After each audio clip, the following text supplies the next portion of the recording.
why motivation sucks. So in today's video I'm not going to be like your annoying neighbor on Facebook that only complains. I'm actually going to provide some solutions as well. But before we dive into the actual solutions, I wanted to dive in why I think motivation sucks. And it actually doesn't suck really, to be honest, because motivation can actually be quite good. The problem is that when people rely on motivation to get things done, we're going to fail. And I know that from experience, and there's a few different reasons for that. And one of the key components of that is that motivation usually comes after action, or sometimes it comes when we hit rock bottom. And obviously we don't want to hit rock bottom to actually get things done.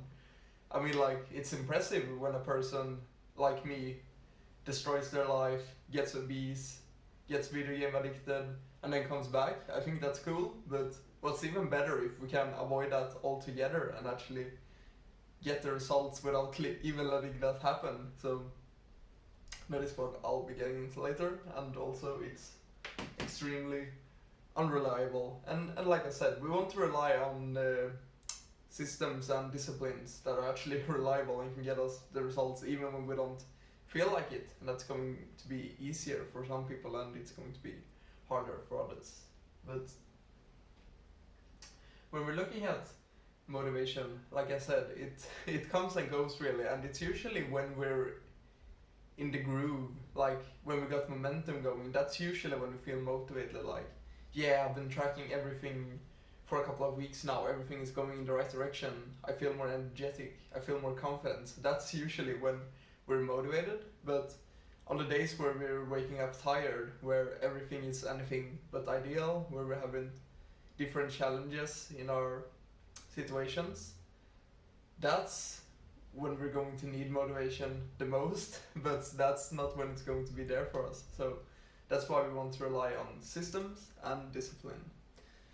And there's a few different ways to go about this, but I'll start with systems. And for example, my system for losing weight is simply that I count calories and I follow up on the data. So that is a very simple system. It's going to take some action, and you need some experience with that, but it's very easy to learn. So what that means is basically I will set a calorie target. So let's say that I'm setting the calorie target of 2,200. And what I will do is that I will start tracking all the foods that I'm eating. I will be weighing everything if necessary. Sometimes I can scan a container in my MyFitnessPal or something like that, but that's not really important. The important thing is that I have my goal, I have a way to measure it. I have multiple ways to measure it actually, because if I'm doing everything right in my MyFitnessPal, I will be eating 2,200 calories each day. And at the same time, I'm taking my weight every single day. So what is going to happen is that either I'm going to lose weight if I do everything correctly, or I'm not. And if I'm not, I have to make adjustments. I might have to take an extra walk a couple of times per day. I might have reduced the calories to 2,000 instead of 2,200. So that is basically a system. It's a pretty simple one, and we can develop systems for pretty much everything. So for muscle gain, that could be going to the gym 4 times per week and creating a training program that's focused on getting stronger every single second, so we actually build muscle, because if we're not lifting more weight, we're not getting stronger, and then we're not going to build muscle. So when we have these systems in place, the only thing we have to do is to be disciplined enough to follow up on them, because if we're putting in the effort, we're going to get the results. And if we're putting in effort but we're not getting results, we have to make changes, because then the system is not working properly. And sometimes we get it right the first time, but it's likely that we'll have to make some small adjustments to our system. And for example, a system could develop results to a certain point, but then we need to make changes to actually maintain the results or get new results. So I just want you guys to realize that we can always set up the systems and then make small adjustments to them. Because when we have a system, we know what to do. We remove the emotions out of the equation. And that's really where it all comes in, because if you're a person that wants to feel good all the time. He wants to feel good all the time. You're likely not going to get the results you want in life. So you have to discipline yourself, and you have to find different tools to actually take action on your system. So one thing that I find is incredible for this is having a habits tracker. And what that means is basically that on your habits tracker, you simply list the habits that are going to produce results in your system. So for example, I'm using a couple right now. I'm making sure that I'm starting my evening routine at a certain time.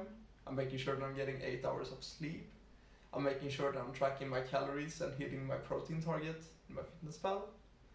So those are just a couple of reasons, and I'm tracking them. And the cool thing about this is that I will get a monthly view. And if I see that I've only hit my protein and my calorie goal for the half of the month, so I'm only 50% consistent, can I really expect to get results when I'm only being 50% consistent? Maybe, maybe not.